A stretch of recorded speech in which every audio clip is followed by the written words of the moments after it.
একটা মানসিক দোষ আছে। অনেকে পায়খানা রাস্তা ফোড়া উঠলেই ব্যাংকক চলে যায়, মুখের ভিতরটা দাগ পড়লে সিঙ্গাপুর চলে যায়।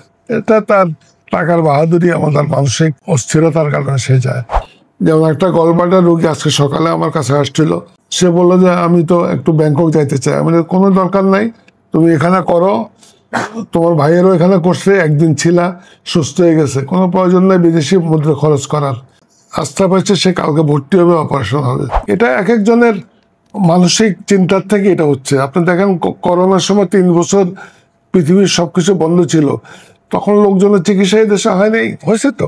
ইন্ডিয়ার কেউ যেন যায় না, ওরা নিজের দেশে চিকিৎসা করে। ইন্ডিয়ান প্রধানমন্ত্রী তার নি রিপ্লেসমেন্ট করছে ইন্ডিয়াতে, সে বাইরে যায়নি, এবং বাইরে থেকে তাদের এক্সপার্টদেরকে তারা নিয়ে আসে। আলহামদুলিল্লাহ বাংলাদেশে এখন বিশ্বমানের চিকিৎসা হচ্ছে।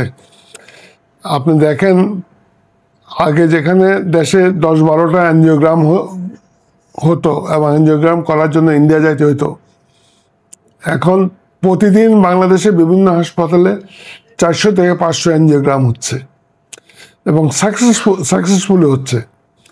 এনজিওগ্রাম করার পরে যদি কোনো কারণে চিকিৎসা দরকার, এনজিওপ্লাস্টি দরকার, সেটা বাংলাদেশে হচ্ছে। এনজিওপ্লাস্টি যদি সাকসেসফুল না হয়, যদি বাইপাস সার্জারি করা লাগে, সেটাও হচ্ছে। তো সেই তুলনায় সার্জন অবশ্য একটু কম, তো আস্তে আস্তে এটা বেড়ে যাবে বলে আমি বিশ্বাস করি। ক্যান্সার নিয়ে এখনো সরকারি খাতে অনেক অপ্রতুল সাপোর্ট বলে, ক্যান্সার চিকিৎসা অনেক ব্যয়বহুল বললে কিছু শর্টফল আছে, কিন্তু অন্যান্য চিকিৎসা বিশ্বমানের হচ্ছে। এখানে কিডনি ট্রান্সপ্লান্টেশন হচ্ছে, বাইপাস সার্জারি হচ্ছে, এনজিওপ্লাস্টি হচ্ছে, এনজিওগ্রাম হচ্ছে, এবং লিভার ট্রান্সপ্লান্টেশনটা এখনো সাকসেসফুল হচ্ছে না। কিছু কিছু ক্ষেত্রে আমি মনে করি যাওয়া দরকার, কিন্তু বেশিরভাগ ক্ষেত্রে প্রয়োজন নাই। এটা এক একজনের মানসিক চিন্তার থেকে এটা হচ্ছে। আপনি দেখেন করোনার সময় 3 বছর পৃথিবীর সবকিছু বন্ধ ছিল, তখন লোকজনের চিকিৎসা এই দেশে হয় নাই, হয়েছে তো। কেউ তো আর বাইরে যেতে পারে নাই, সবাই চিকিৎসা এখানে হয়েছে, এবং রোগীরা ভালো ছিল, হয়েছেও। এটা একটা মানসিক দোষ আছে। অনেকে পায়খানা রাস্তা ফোড়া উঠলেই ব্যাংকক চলে যায়, মুখের ভিতরটা দাগ পড়লে সিঙ্গাপুর চলে যায়। এটা তার টাকার বাহাদুরি, আমাদের মানসিক অস্থিরতার কারণে সে যায়। আমরা আস্থা আনার জন্য রেগুলার কাউন্সিলিং করতেছি মানুষকে। যেমন একটা গলব্লাডার রোগী আজকে সকালে আমার কাছে আসছিল, আমাকে জিজ্ঞেস করছে কত খরচ হবে। আমি বললাম যে আমাদের এখানে যদি জেনারেল বেডে থাকো 40 থেকে 50 হাজার, কেবিনে থাকলে 70 থেকে 80 হাজার।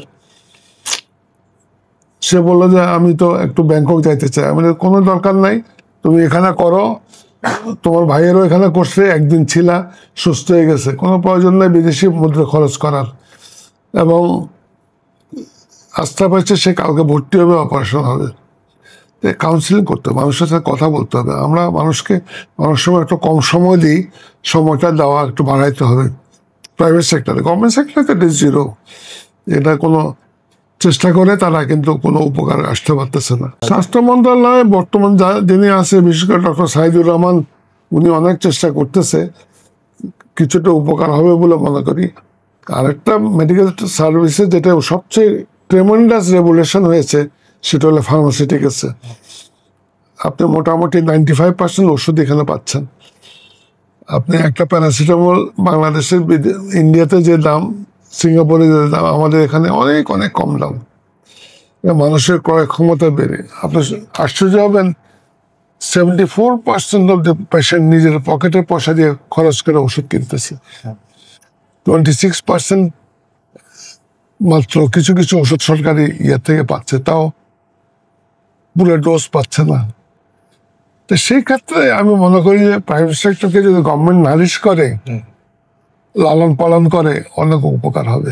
এটা তো মানসিকতা ভাবে ইন্ডিয়ার কেউ যেন যায় না, ওরা নিজের দেশে চিকিৎসা করে। ইন্ডিয়ান প্রধানমন্ত্রী তার নি রিপ্লেসমেন্ট করছে ইন্ডিয়াতে, সে বাইরে যায়নি, এবং বাইরে থেকে তাদের এক্সপার্টদেরকে তারা নিয়ে আসে, এবং তারা আসে, তারা দেশে ট্রেনিং দেয়। এটা একটা মানসিক চিন্তার থেকে তারা আশ্বস্ত হতে পারে না। আর কিছু যে ভুল আমাদের নাই তা না, আছে। তো সে ভুল তো সারা পৃথিবীতে আছে।